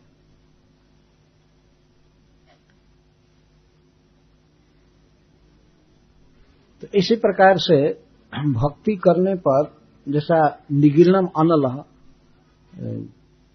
आग, पेट की आग खाए हुए भोजन को पचा देता है, इसी तरह से भगवान के चरणों में की गई भक्ति मुक्ति दे देती है, कर्म बंधन क्षीण कर देती, अपने आप भक्त चाहे या न चाहे वो मुक्त हो ही जाता है। तो ऐसी भक्ति सिद्धिर गरीयसी, सिद्धि से बहुत बढ़ करके है, मुक्ति से बढ़ करके। फर्स्ट क्लास की भक्ति है कि मन भगवान में धारावाहिक रम जाए, भगवान कृष्ण में, और किसी कामना से नहीं, वासना से नहीं, किसी उपाधि से नहीं। उपाधि का अर्थ है कि अगर कोई ये सोचे मैं इस कान का हूं इसलिए भगवान में मन लगाना चाहिए, नहीं, यह एक उपाधि हुई। या मैं इस परिवार का हूं इसलिए भगवान से प्रेम करना चाहिए, इसको उपाधि कहते हैं। स्वाभाविक मन कृष्ण में रमे, स्वाभाविक, किसी उपाधि से नहीं और किसी कामना से नहीं, और निमित्ता, किसी निमित्त से नहीं, स्वाभाविक मन भगवान में रमे, उनके सौंदर्य आदि से आकृष्ट होकर के ऐसे तैसे, तो इसको कहते हैं उत्तमा भक्ति। यही है उचित भक्ति। भगवान बहुत सुंदर उदाहरण दे रहे हैं अन्न पचाने का। कभी कभी लोग ऐसे सोचते हैं लोक में कि ठीक है भगवान की भक्ति तो करें, भगवान से प्रेम करें, भगवान सुहृद हैं, बंधु हैं, ईश्वर है, करना चाहिए, लेकिन हमारे कर्म बंधन का क्या होगा, हम मुक्त कब होंगे, क्या इसी तरह जन्म मरण में रहेंगे? ऐसा संभव ही नहीं है। जो व्यक्ति भक्ति करता है तो आनुषंगिक फल अपने आप मिलता जाता है। जैसे हम लोग खेती करते हैं तो कोई चीज ऐसा भी होता है उसके लिए खेती नहीं करते हैं। जैसे चावल है, चावल में अपने आप भूसी रहती है, छिलका रहता है चावल का। तो कभी कभी देखे हैं राइस मिल के पास चावल के छिलके बहुत बड़े पहाड़ जैसे जमा रहते हैं, लेकिन वास्तव में खेती हम लोग करते हैं छिलका के लिए नहीं, तूस के लिए खेती नहीं करते हैं, खेती करते हैं चावल के लिए, पर तूस अपने आप आएगा ही। उसको आनुषंगिक फल कहते हैं, उसके साथ वो लगा हुआ है, अपने आप आएगा, अपने आप आएगा। लेकिन कोई व्यक्ति अगर खेती करे सोच करके कि हमको तुष प्राप्त करना है, ये ना समझी है, तुष तो अपने आप मिलेगा। इसी तरह से मुक्ति अपने आप मिलती है। नैकात्मता में स्पृहयन्ति केचित् मत्पाद सेवाभिरता मदीहा ये न्यन्यतो भागवतः प्रसज्य सभाजयन्ते मम पौरुषाणि। भगवान कहते हे मां, कुछ भक्त इतने अनन्य होते हैं, इतने शुद्ध होते हैं, निष्काम होते हैं कि वे मेरे साथ सायुज्य भी नहीं चाहते हैं। मुझ में घुल मिलकर के एक हो जाना नहीं चाहते। नैकात्मता में स्पृहयन्ति केचित् मत्पाद सेवा भी रता मदीहा, मेरे चरण कमल की सेवा में जो रत रहते हैं और मेरे लिए ही क्रिया करते हैं, तो वे तो ऐकात्मता भी नहीं चाहते, सायुज्य मुक्ति भी नहीं चाहते। ऐकात्मता का अर्थ है सायुज्य मुक्ति, और इसके साथ साथ और भी सारूप्य साष्टी ये सब भी नहीं चाहते। 5 प्रकार की मुक्ति भी नहीं चाहते। भगवान के साथ हो जाना। इस संसार में देखते हैं आदमी कितनी तुच्छ तुच्छ चीजों को चाहता है। सोचता है मेरा स्वास्थ्य ठीक हो जाए, मेरा देह ठीक हो जाए, मैं कभी मरूं नहीं, भले शरीर रोगी रहे लेकिन यहीं रहूं, बूढ़ा होकर के भी मैं भले जीऊं लेकिन जीऊं, मरूं ना। और किसी को ये दिया जाए कि ठीक है आपका देह है भगवान के समान चिन्मय और अनंत काल तक रहेगा, और 2 भुजा से आपका काम ठीक से नहीं होता है तो 2 बढ़ा दिया जाएगा, 4 बाह हो जाएगी, दुगना काम कर सकते हैं। या और भी इतना ज्ञान, वैभव, सृष्टि कौशल सब कुछ आपको प्रदान कर दिया जाएगा। कौन होगा जो नहीं चाहेगा? अभी तो इतना प्रयास करते हैं सांसद बनने के लिए, विधायक बनने के लिए, साधारण पद पर जाने के लिए आदमी मरता है। जिसको भगवान बनाया जाए वो क्यों नहीं बनना चाहेगा? लेकिन भगवान कहते हैं कि मेरे जो शुद्ध भक्त होते हैं वो कभी नहीं चाहते हैं। नैकात्मता में स्पृहयन्ति केचित् मत्पाद सेवा भी रता मदीहा, कभी नहीं चाहते हैं मेरे जैसा वैभव है, मेरे जैसा सब कुछ। और फिर इंद्र पद और ब्रह्मा जी का पद वो क्यों चाहेंगे? और फिर इस पृथ्वी के भी तुच्छ कीट के पद को क्यों चाहेंगे? नहीं चाहते, इतना तुष्ट रहते। करते क्या हैं? क्या उनको सुख मिलता है कि वे आपका वैभव नहीं चाहते हैं, वैकुंठ नहीं चाहते हैं? किस बात से वे सुखी रहते हैं? तब कहते हैं यन्यन्य तो भागवता प्रसज्य सभा जयन्ते मम पौरुषाणि।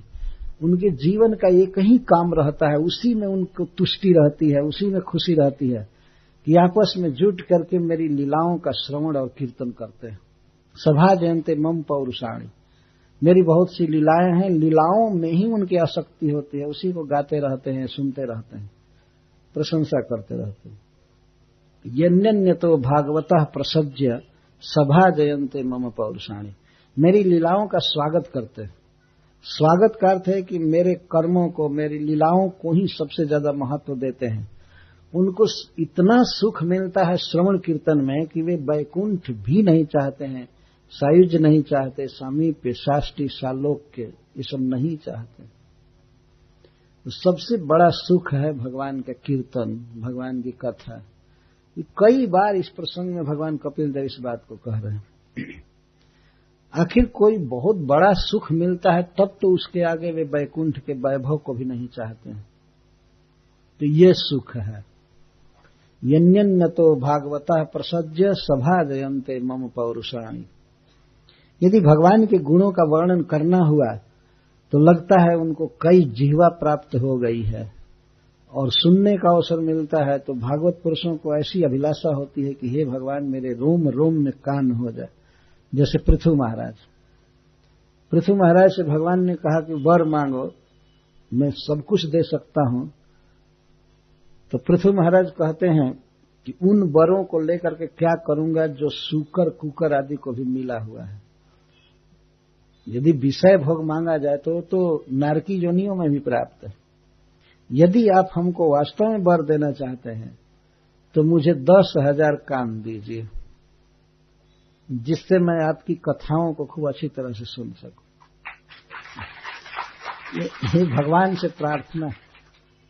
अयुत कर्णम ऐसे विधत्सो में, कर्णायुत में विधत्सो में मुझे 10,000 कान दीजिए। एक भक्त पूछा वृंदावन में, तो महाराज भगवान ने उनको 10,000 कान दिया? मैं कहा कि हाँ दिया। कान 2 ही थे, लेकिन उसमें 10,000 गुना पावर बढ़ा दिया। वो कहीं भी कथा होती है ब्रह्मा जी के यहाँ, शिव जी के यहाँ, इंद्र के यहाँ, इस पृथ्वी पर, तो सब जगह की कथा को कान कैच कर लेता है। मैं ऐसे समाधान किया, शरीर में सब जगह कान बनाने की क्या जरूरत है? 2 ही कान से 10,000 का कान काम ले लेते। यह है भक्तों की सहज स्थिति। इसका अर्थ है कि सुनने की लालसा बहुत रहती है, सुनने की, बोलने की, गाने की। यही उनका मुख्य ऑक्युपेशन है, यही मुख्य धंधा है वास्तव में। श्रवण कीर्तन, श्रवण कीर्तन, श्रवण कीर्तन। कभी कभी कुछ लोग पूछते हैं कि आप लोग जप तो सवेरे शाम करते हैं, कभी कभी करते हैं, तो झोली क्यों टांगे रहते हैं सब समय? अरे क्यों टांगे रहते? टांगे रहते जब भी थोड़े फुर्सत होती है तो हरे कृष्ण कृष्ण कृष्ण हरे हरे, हरे राम राम राम। कई लोग तो बेकार चीज टांगे रहते हैं, हम लोग तो ये सार्थक टांगते हैं। हमने देखा है पुलिस को भारी भारी राइफल दे दिया जाता है, बेचारे टांगे चलते, चला भी नहीं सकते, फ्री है ना, आर्डर लेना पड़ता है, पर टांग करके चलना पड़ता है। तो कोई काम नहीं कर रहे, फिर भी जब सरकार ने नियम बना है टांग करके चलना होगा। आज तो मैं देखा मिलिट्री के जवान राइफल लेकर दौड़ रहे थे, उनको ऐसे ट्रेनिंग लेना पड़ता है। तो इसी तरह से कब युद्ध छिड़ जाए माया के साथ, इसीलिए हथियार टांग करके चलना चाहिए। हरे कृष्णा कृष्ण कृष्ण हरे हरे, हरे राम राम राम हरे हरे। इस विषय में भी एक घटना घटी है।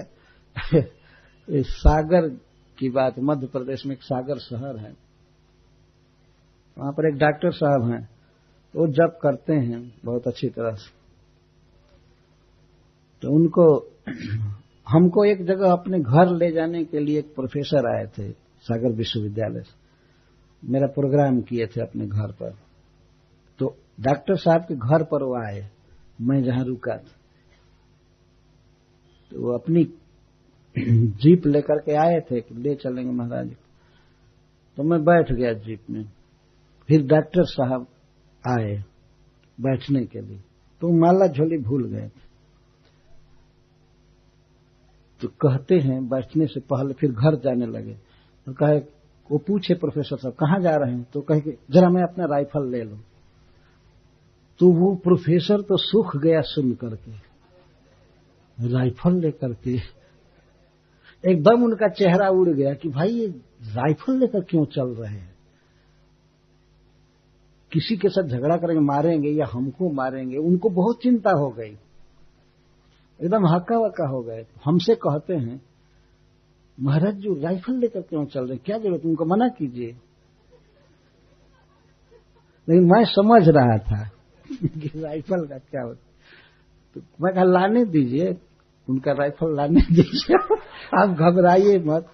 तो झोली माला लेकर आए, तो वो प्रोफेसर साहब पूछते हैं आप गए राइफल लाने के लिए? नहीं लाए, यही तो है राइफल।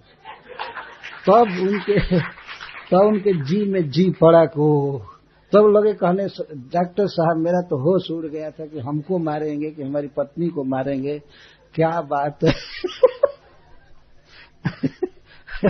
यही राइफल है और बुलेट है। हरे कृष्णा कृष्णा कृष्णा हरे हरे, हरे राम राम राम हरे हरे।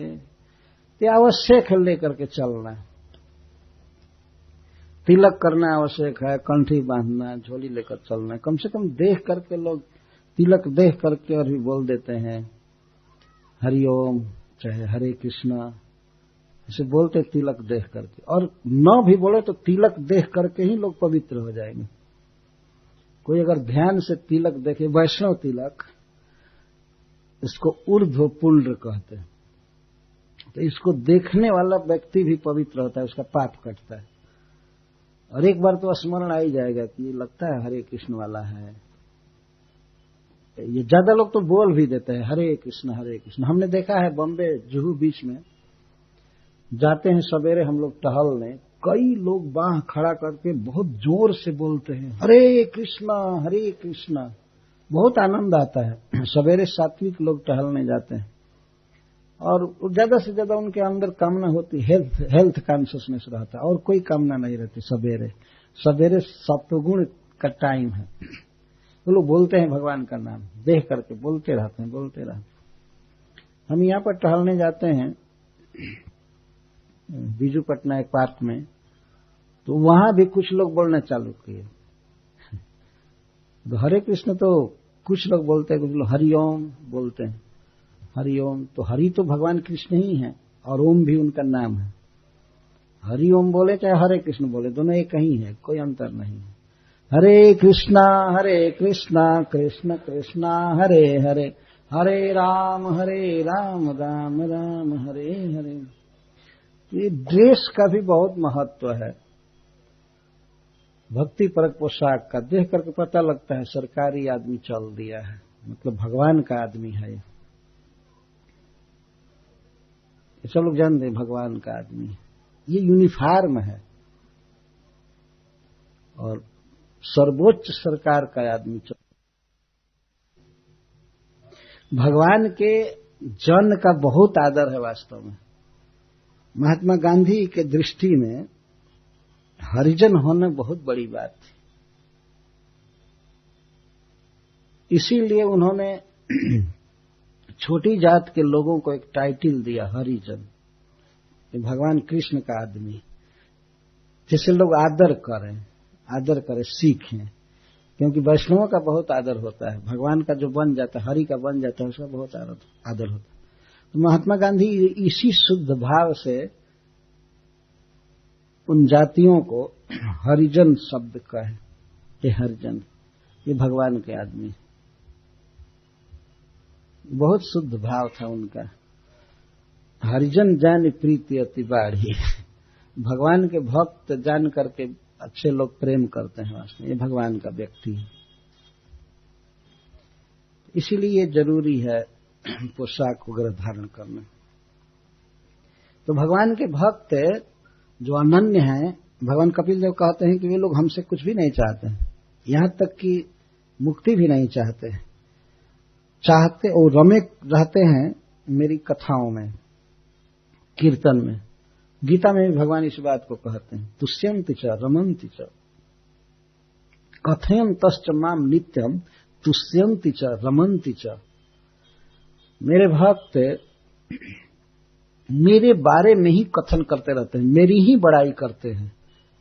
कथयन्तश्च माम नित्यम, सदा मेरी ही चर्चा करते रहते हैं, मेरा गुण गाते हैं, और यही उनका तोष है, यही उनका रमण है। तुष्यन्ति च रमन्ति च, इसी में लगे रहते हैं और दूसरा कुछ सुहाता नहीं। यहां पर भी भगवान कपिल देव यही बात कहते हैं। और यह कहा जाए ठीक है, वो आपके कथा कीर्तन में लगे रहते हैं, आप उनको क्या सुख देते हैं? तो भगवान कहते हैं जो सुख देते हैं, पश्यन्ति ते में रुचिराण्यं वसन्तः प्रसन्न वक्त्रारुणलोचनानि रूपाणि दिव्यानि वरप्रदानि साकं वाचं स्पृहणीयां वदन्ति। उनको अपने जीवन में सौभाग्य मिलता है, सबसे बड़ा सुख मिलता है। एक तो मेरे कथा कीर्तन में रमे रहते हैं, और इसके बाद मेरा सुंदर स्वरूप देखने को उनको मिलता है। पश्यन्ति, देखते रहते हैं। मंदिर में श्री विग्रह के रूप में भगवान को देखते रहते, यह भी देखना है वास्तव में। और डायरेक्ट उनके हृदय में भगवान उदित होते रहते हैं, और कभी कभी तो प्रत्यक्ष प्रकट होते हैं, आलिंगन देते हैं। तो भगवान कहते हैं पश्यन्ति ते में रुचिराणम बसंत, मेरे रुचिराणी रूपाणी पश्यन्ति, मेरे परम मनोहर परम सुंदर रूप को देखते हैं। कैसे रूप? प्रसन्न वक्त्रारुण लोचनानि, मेरा मुख बहुत प्रसन्न रहता है, मेरे नेत्र खिले रहते हैं। प्रसन्न वक्त्रारुण लोचनानि, सबसे सुंदर व्यक्ति, सब तरह से गुणवान रसिक भगवान कृष्ण है, विष्णु है वास्तव में। तो उनको अपने जीवन में सौभाग्य मिलता है मेरा रूप देखने का। भगवान का रूप देखना बहुत बड़ा आनंद है, बहुत बड़ा आनंद है, इसकी कोई तुलना नहीं की जा सकती। पश्यन्ति ते में रुचिराण अम्ब, अम्ब हे मां, देवहूति जी को संबोधन कर रहे हैं भगवान, हे मां, ऐसे अनन्य भक्तों को मैं रिवार्ड देता हूं कि मैं अपना दर्शन देता हूं और मेरे रूप को देखते हैं, परम सुंदर हंसते हुए मुख का दर्शन करते हैं, खिली हुई आंखों का। वास्तव में भगवान हमेशा हंसते रहते हैं, कभी दुखी नहीं हो सकते हैं भगवान। और भगवान का जो सौंदर्य है वह प्रकृतिगत सौंदर्य है, केवल आकृति मात्र से नहीं। सौंदर्य के दो फेज हैं, एक तो आकृतिगत सौंदर्य और प्रकृतिगत सौंदर्य। आकृतिगत सौंदर्य का अर्थ होता है कि आकार देखने में अच्छा रच दिया गया है, लेकिन प्रकृति जो वस्तु है उसमें वो सुंदर नहीं है, बिल्कुल सुंदर नहीं। और प्रकृतिगत सौंदर्य का अर्थ होता है वो वस्तु जो है वो अपने आप में दिव्य है, परम सुंदर है और आकार भी बहुत सुंदर है। तो भगवान में दोनों सुंदरता है। उनका जो श्रीविग्रह है, शरीर है, वह दिव्य है, चिन्मय है, आनंदमय है, ज्ञानमय है, जड़ पंचभौतिक नहीं है। लेकिन मनुष्यों का शरीर कैसा है? आकृति केवल थोड़ा सा सुंदर बना दी गई है, लेकिन भीतर मल मूत्र मांस हड्डी यही सब भरा पड़ा है, जिसमें कोई भी वस्तु सुंदर नहीं। उनमें प्रकृतिगत कोई सौंदर्य नहीं। अगर थोड़ा सा चमड़ा छिल जाता है तो हजारों मक्खियां भनभनाने लगती है ना? इस शरीर के भीतर है क्या? कोई भी वस्तु सुंदर नहीं है, कुछ भी सुंदर नहीं। अगर इस पूरे चमड़े को जो प्लास्टिक जैसा है हटा दिया जाए तब पता चलेगा, अरे बाप रे बाप, भीतर क्या है, गंदा चीज भरा हुआ है। रक्त मांस है, रक्त है, दांत है, आते हैं और भीतर मल मूत्र पीभ ये सब भरा हुआ है, कुछ भी सुंदर नहीं। लेकिन भगवान के शरीर में उनका जो स्वरूप है नख से सिख तक दिव्य चिन्मय है। उनमें इस तरह के कोई धातु नहीं है, इस तरह के कोई विकार नहीं है, एक चीज है सब जगह। और आकृति में तो कहना ही नहीं, इतना सुंदर है, इतना सुंदर है। तो भक्तों के जीवन में यही बहुत बड़ा लाभ होता है कि भगवान को देखने का, छूने का, उनको आलिंगन करने का अवसर मिलता है। यह जीव का सबसे बड़ा आनंद है, सबसे बड़ा सुख है। भगवान जब आलिंगन करते हैं किसी भक्त को तो उस समय जो सुख भक्त को प्राप्त होता है कहीं किसी सुख से तुलना नहीं की जा सकती। और साकम वाचम स्पृहणीयाम वदंती, भगवान कहते हैं कि अब मेरे भक्त मुझसे बात करते हैं। वदंती साकम वाचम स्पृहणीयाम, ऐसी बात बोलते हैं जिनको सुनने की मेरी लालसा रहती है। मैं सोचता रहता हूं, तड़पता रहता हूं कब भक्त हमसे ऐसी बात बोलेंगे। इसको स्पृहणीयम वाचम, स्पृहणीयम मतलब मेरे मन में स्पृहा होती है, लालसा लगी रहती है कि कोई भक्त हमको बोलेगा, कोई हमसे बात करेगा, बहुत स्पृहा होती है। भगवान कभी कभी गाली सुनने के लिए भी तड़पते हैं। वो चाहते हैं कि कोई गोपी हमको कपटी कहे, धूर्त कहे, लंपट कहे, और भगवान के कानों में अमृत जैसा लगता है, क्योंकि जो भी वो बात बोलती है प्रेम से बोलती है। इस संसार में भी ये देखा जा सकता है कि मान लीजिए कोई किसी की प्रेमिका है या पत्नी है, तो वह हमेशा सीधी सादी भाषा बोले तो उतना अच्छा नहीं लगता है। कभी कभी अगर टेढ़ी भाषा बोले पति से तो उसको ज्यादा पसंद करता है। एक बार की बात है, एक स्त्री अपने पति को बुला रही थी। हमारे गांव के पास बिल्कुल मंदिर के सटे हुए की बात। मैं मंदिर पर बैठा था तो बुला रही थी। नाम नहीं रखती हैं स्त्रियां अपने पति का, तो वो एक बच्चे का नाम रह करके उपकार रहती कि अरे उसके पिता खा लीजिए खा लीजिए। वो कुछ लोगों के साथ बैठे हुए थे, खा लीजिए, रात्रि का समय था, लगभग 8:30 बज गया। आइए आइए प्रसाद तैयार, प्रसाद में भोजन तैयार है, आइए खा लीजिए खा लीजिए। वो भोजपुरी भाषा में बोल रहे थे, तो वहां नहीं रहे थे। तब तक उच्च स्वर से कहती है, अरे बहरा, खाने का टाइम हो गया। सुनाई नहीं पड़ता है, वो तुरंत उठकर चल दी।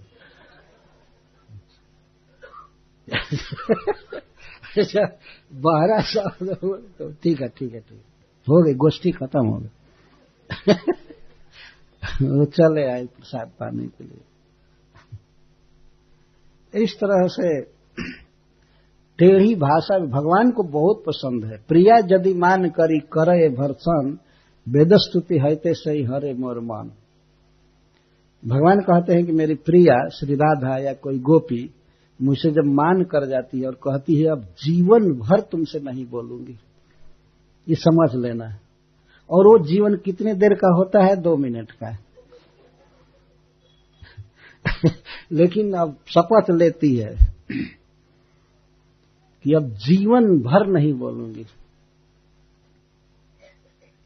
लंपट कहीं के। कहां गए थे? चंद्रावली के पास गए थे ना, तो उसी के पास रहो, इधर क्यों आए? इस तरह की भाषा बोलती है गोपी श्री राधा। भगवान के कानों में वो अमृत जैसा लगता है, क्योंकि भाव है, प्रेम है, प्रेम से बोलती है।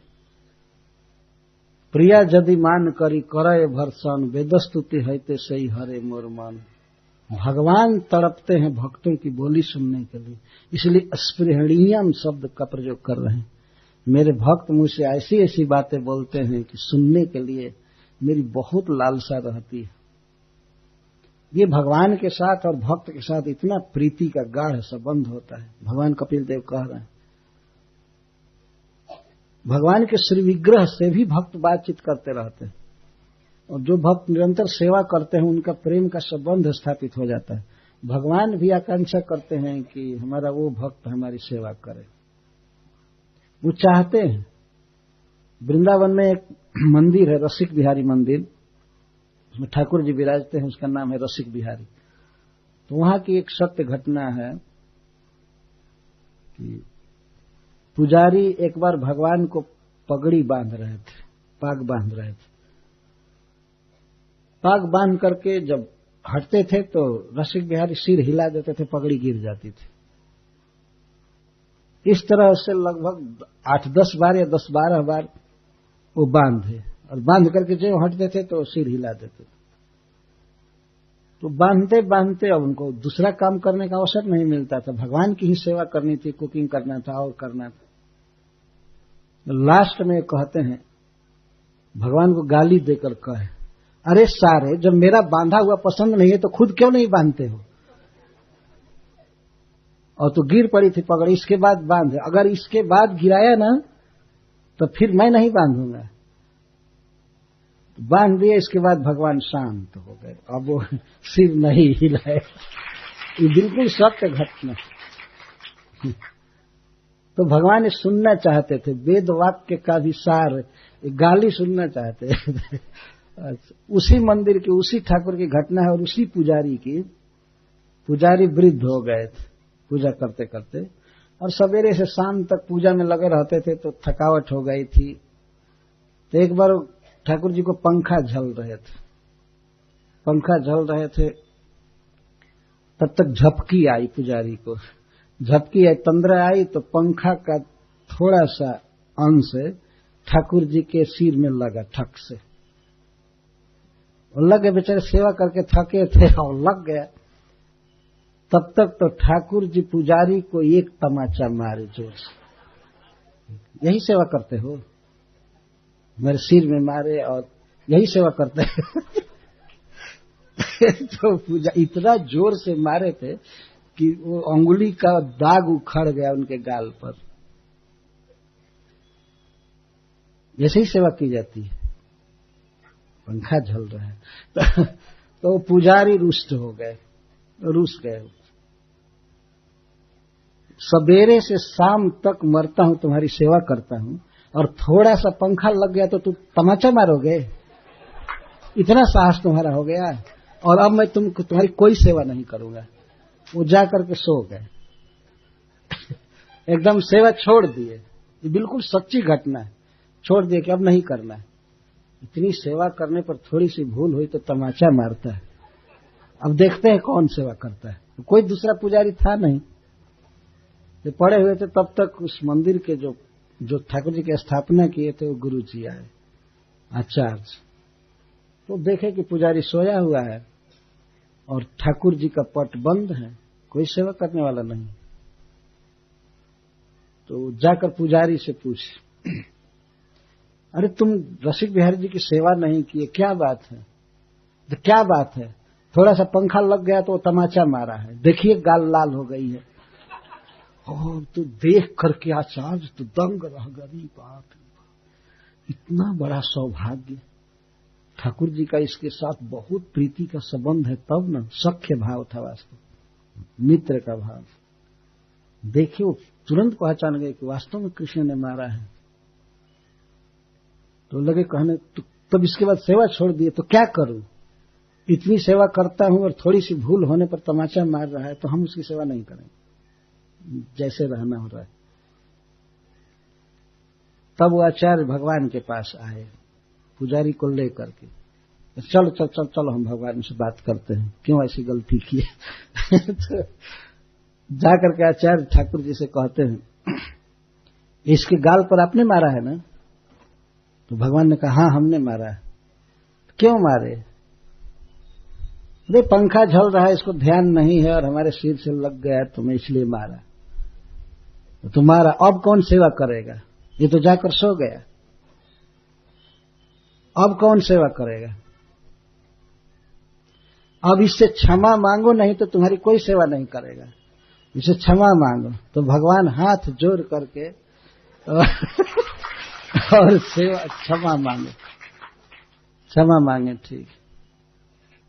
और उन्होंने स्पष्ट कहा कि अब ऐसी गलती नहीं करूंगा, ठीक है सेवा करो। तब वो सेवा करना चालू। इस तरह की बातें होती है। इस श्लोक में भगवान यही कह रहे हैं, पश्यन्ति ते मे रुचिराणम वसंत प्रसन्न वक्ता ऋणलोचनानि रूपाणि दिव्यानि वर प्रदानी साकम वाचम स्पृहणीयाम वदन्ति। कभी कभी भक्त हमसे बहुत मांगते हैं वर प्रदानी, और मैं उनको वर देता हूं। वो मांगते हैं हमको ये चाहिए, हमको ये चाहिए, हमको ये चाहिए, ये चाहिए, बहुत आत्मीयता के साथ। जैसे कोई बच्चा अपने पिताजी से हठ करे, हमको ये चाहिए, ये चाहिए, चाहिए, तो स्वाभाविक है, क्योंकि उसका स्वरूप है। वही बच्चा यदि पिता को छोड़कर दूसरे से मांगे तो उसको भिखमंगा कहा जाएगा, लेकिन अपने पिता से मांगता है तो स्वाभाविक। उसी तरह कोई भक्त यदि भगवान से मांगता है कि हमको ये चाहिए, हमको ये चाहिए, हमको ये चाहिए, तो भगवान बहुत प्रसन्न होते हैं। और जो मांगता है संबंध से मांगता है, आत्मीयता से मांगता है, भगवान बहुत प्रसन्न होते हैं, क्योंकि उनके पास तो अनंत अपार वैभव है। कोई ऐसा नहीं है कि ऋण लेकर के भक्त को देना पड़ेगा। सब भरा पड़ा है। और भगवान चाहते हैं कि कोई हमसे मांगे मांगे मांगे, वो देने के लिए तैयार रहते हैं। तो कोई मांगता है तब भी भगवान बहुत प्रसन्न होते हैं और उनसे बात करता है, रूठता है, कोई अपनी दीनता कहता है कि मैं कब तक संसार में रहूंगा, हमको तार दीजिए, हमको हम पर कृपा कीजिए, ये कीजिए, वो कीजिए, मैं आपके साथ रहना चाहता हूं।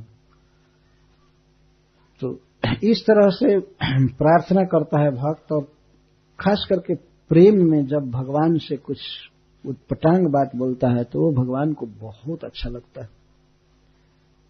बहुत अच्छा लगता है। इस संसार में हम लोग देखते हैं कोई बच्चा अपने मां से रूठ जाता है, छोटा सा बच्चा है लेकिन प्रेम करने की उसमें भी प्रवृत्ति है, रूठ जाता है मां से, इसलिए कि तुमने समय पर हमको क्यों नहीं कुछ दिया जो मांग रहा था।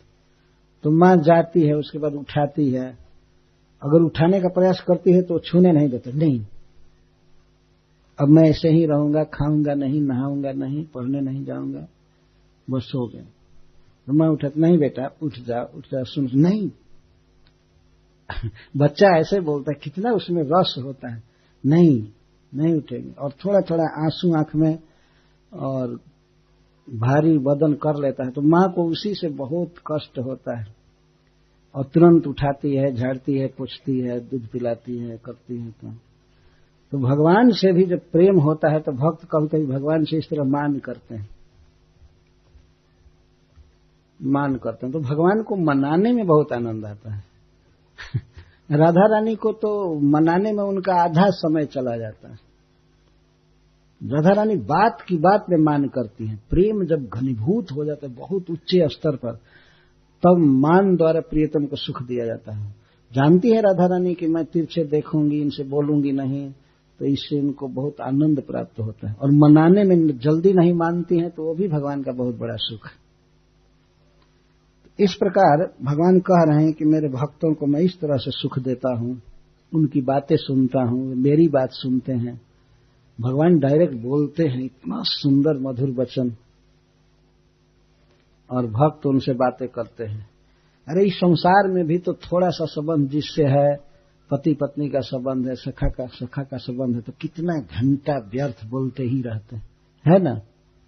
एके बतिया सारी रतिया हमारे यहाँ एक कहावत कहते, एक ही बात रात भर कहते रहे, थर्ड क्लास की बात, और फिर भी तृप्ति नहीं होती। रोज रोज तो बात कर ही रहे हैं। अरे वे महान हैं, वे सौभाग्यशाली हैं जिनको भगवान कृष्ण से बात करने का मौका मिलता है। कितना आनंद होता होगा उन्हें भगवान की बात सुनकर के, और भगवान को आनंद होता है भक्त की बात सुनकर के। भगवान से बात करने के लिए ही हम लोग बनाए गए हैं। साकोम वाचम स्पृहणीयाम वदन्ति। तो मेरे भक्तों के प्राण अर्थात इंद्रियां और आत्मा, मन पूरा पूरा मेरे तरफ आकृष्ट रहता है, पूरा पूरा। जैसे कोई महाचुंबक किसी छोटे से लोहे के टुकड़े को अपने तरफ खींच ले, उस तरह से मेरा सौंदर्य, मेरा हास विलास, वाम सुक्त, मेरी हंसी, मेरी लीला और वाम सुक्त और मनोहर वचन, मैं जब बोलता हूं भक्तों से तो उनके कान, उनकी इंद्रियां, उनका मन सब कुछ मेरे तरफ आकृष्ट रहता है। वो सपने में भी दूसरी बात नहीं सुनना चाहते हैं। तो भगवान कहते, तय दर्शनीया वै रुदार विलास हास्य क्षितवाम सुक्तई हितात्मनो हृत प्राण से भक्ति अनेक क्षतों में गतिमणि प्रयुक्त। भक्तों का मन, उनकी इंद्रियां, उनकी आंख, उनका सब कुछ मेरे तरफ आकृष्ट रहता है। किस कारण से? दर्शनीय अवयवय और उदार विलास हास्य क्षितवाम सुक्त। मेरी हंसी और मेरी लीला और मेरी चितवन तथा मनोहर वचन, जब मैं भक्तों के साथ इस तरह से बोलता हूं तो उनका सब कुछ मेरे तरफ आकृष्ट रहता है। और भक्ति इतनी सामर्थ्य रखती है कि वो नहीं चाहते हैं फिर भी मुक्ति दे देती है भक्ति अपने आप। मुक्ति पर उनका ध्यान नहीं रहता है, मुक्ति तो अपने आप मिल जाती है। हमारे यहाँ गांव में पहले मैं देखा था, किसी दुकानदार के पास कुछ खरीदने जाते थे लोग, या खास करके दुकानदार ही आता था गांव में, तो माता जी लोग प्राय खरीदती थी सौदा उससे, कोई भी मसाला या कुछ। तो माताओं की आदत थी, वो कहती थी उससे, बेचने वाले से, थोड़ा घालू दे दो, घलुआ दे दो। घलुआ का मतलब होता है कि उसमें से थोड़ा सा उठाकर डाल देता था। वो भले बहुत ज्यादा ठगा हो, लेकिन अगर किसी माता को थोड़ा सा दे दिया तो जानती थी हाँ ठीक हो गया। उसको घलुआ या घालू कहते हैं। मेन सौदा तो आ गया है, लेकिन वह ऊपर से थोड़ा सा दे देता है। पता नहीं उड़िया में क्या कहते हैं इसको। अच्छा, तो मुख्य सौदा तो हो गया, मतलब भगवान का प्रेम मिला, सेवा मिली, और ये जो मुक्ति है वो घलुआ के रूप में आ जाती है अपने आप।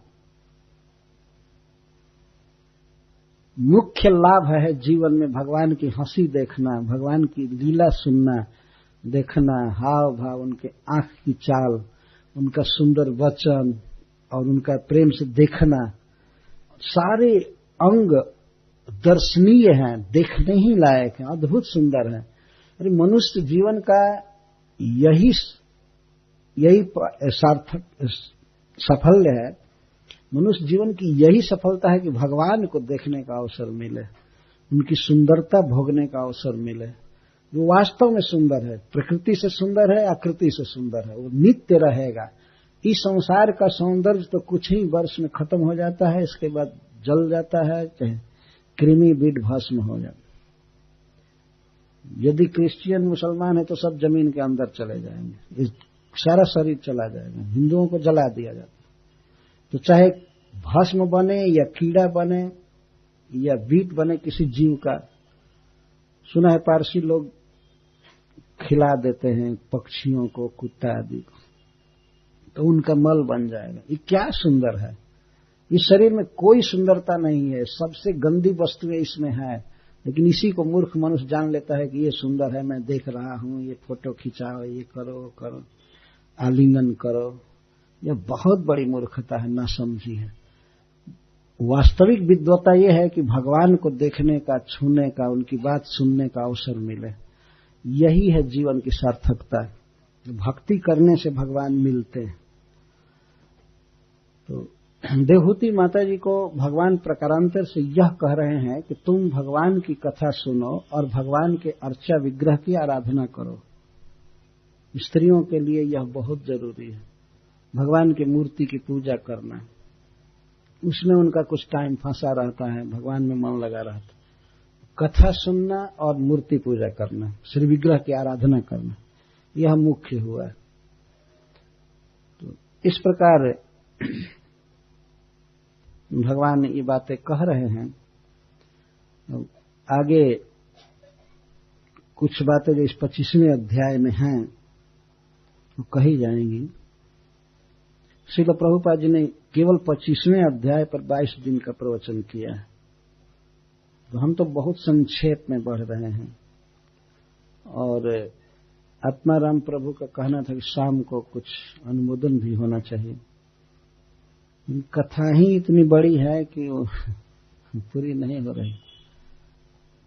भगवान का उपदेश अगर पूरा कहा जाए, 8 अध्याय में जो है, अगर उसको पूरा कहा जाए तो पक्का 1 महीना लगेगा, शुरू से अंत तक। 7 दिन तो ये हुआ और 22-23 दिन लग जाएगा। मनुष्य जीवन में इतना पर्याप्त समय होना चाहिए कि कोई भी लीला भगवान की सुनी जाए, और बचे हुए समय में घर का काम धंधा करना चाहिए।